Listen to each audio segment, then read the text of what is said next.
이제 의사협회가 반대를 하잖아요.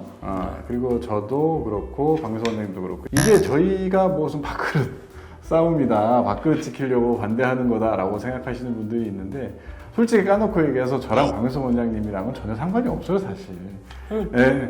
그 지금 의대 증원 된 친구들이 나중에 우리의 경쟁 상대라고 되려면은 얼마나 더 있어야 되는데요. 그러니까 사실 그때는 우리가 이미 뭐 60 넘었겠죠. 아니 밥그릇 싸움 이런 거에 대한 사실 개념이 아니고요. 그 필수 인력이 모자라는 건 사실이에요. 그 소아과 뭐 사실 내과도 요새 사람들 많이 안 가고 내과, 뭐 소아과, 산부인과, 뭐 흉부외과 이런 필수 인력들은 의사가 늘어나야 돼요. 늘어나야 돼. 이거는 확실히 모든 의사들이 다 공감할 거예요. 근데 이거를 늘리려고 하는 이 방법이 잘못됐다는 거죠. 그리고 넘쳐난 의사들도 굉장히 많아요. PO를 이제 전문의 협회에서 다 줄이고 있기 때문이지만 넘쳐나는 것도 굉장히 많습니다. 그래서 뭐 이런 정확한 수요 조사에 기반한 의대 정원 확대는 찬성이지만 정확한 수요 조사가 이루어지지 않고 이런 필수 인력을 늘리기 위해서 이 모든 의사 증원을 시켜버리는 이런 문제는 그냥 뭐 서울에 집이 부족한데 전국에다 때려 박는다는 얘기잖아요. 서울에 집을 지어야 되는데. 그래서 이거는 이 국민들은 사실 국민들 입장에서는 뭐 의사정원 확대를 당연히 반길 것 같아요. 이게 사실 사회가 변화되면서 제가 학생 때 그때만 하더라도 외과 그렇게 아무도 안 가는 과 아니었습니다. 그래요. 외과 막 가고 싶어하는 친구도 분명 있었어요. 물론 힘들지만. 흉부외과도 마찬가지. 흉부외과도 그랬고. 그리고 이 정도로 막 안 차고 그러지 않았어요. 그 내과는 진짜 공부 잘하는 분들이 많이 갔어요. 내과는 진짜 가기 어려운 과였습니다. 맞아요. 그리고 그 당시에는 피부과라는 것 자체가 없어서 그냥 비뇨기과 하던 사람들이 그냥 같이 하던 피부 비뇨기과 이런 식으로 피부과 뭐 있지도 않았어요. 그거 너무 옛날 얘기긴 하지만 이게 10년, 20년, 30년 이게 어떻게 보면 길다고 볼 수 있지만 사실 짧은 기간에 이렇게까지 이게 선호도가 바뀌는 것들이 이게 뭐가 옳냐 그러냐는 뭐 따질 수 없죠. 어쨌든 필수 의료에는 사람이 어느 정도 꼭 필요한 거는 그거는 확실한 사실입니다. 근데 필수 의료 하시는 분들한테 굉장히 이제 경제적인 보상을 지금보다 뭐 2배, 3배 더 많이 해줘야 된다고 생각을 하고요. 그리고 이분들이 피치 못하게 겪는 뭐 의료 소송 뭐 이런 것들에 대해서도 적극적인 보호를 해줘야 돼요. 저는 최소한 그 필수 의료과, 예를 들면 모외과, 산부인과, 뭐 소아과, 내과 이런 과들에 지금 현재 신규 인원들이 가게 하지는 못하더라도 최소한 내가 평생 보고 배운 게 이건데 그 사람들이 그거를 놓지 않게끔은 해줘야 된다고 생각해요. 최소한. 지금 내가 솔직히 저 같아도 내가 평생 이것만 해왔는데 내가 이거를 계속 하는 게 더 쉽지. 조금 덜 벌어도 그래 뭐 내가 원래 하던 거니까. 근데 이건 뭐 터무니없이 차이가 나니까 이걸 안 하는 거잖아요. 그러니까 저는 그렇죠. 최소한 그것만이라도 좀 해줄 수 있는 정도의 어떤 뭔가 변화가 이루어지면 좋겠다. 그렇게 생각합니다.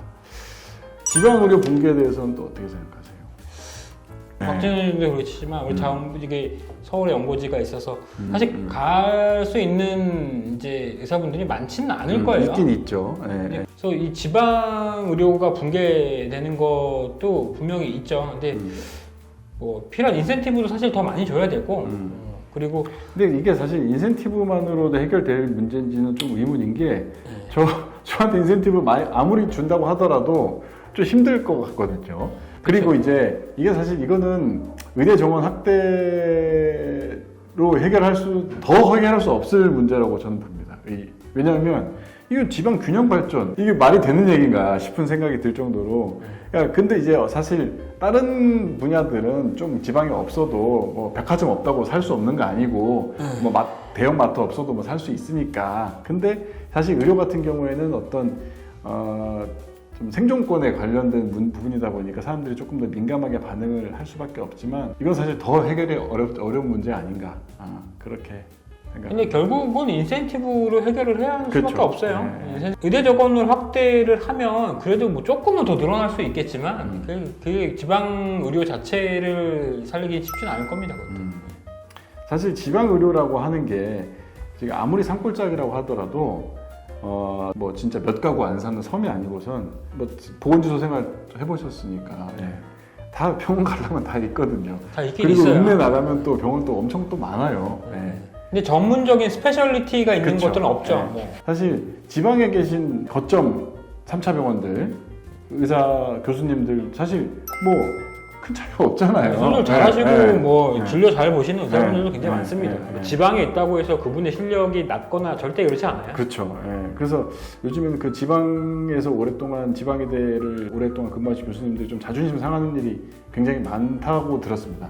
검사만 해주시고 저는 치료는 서로 다 하겠습니다.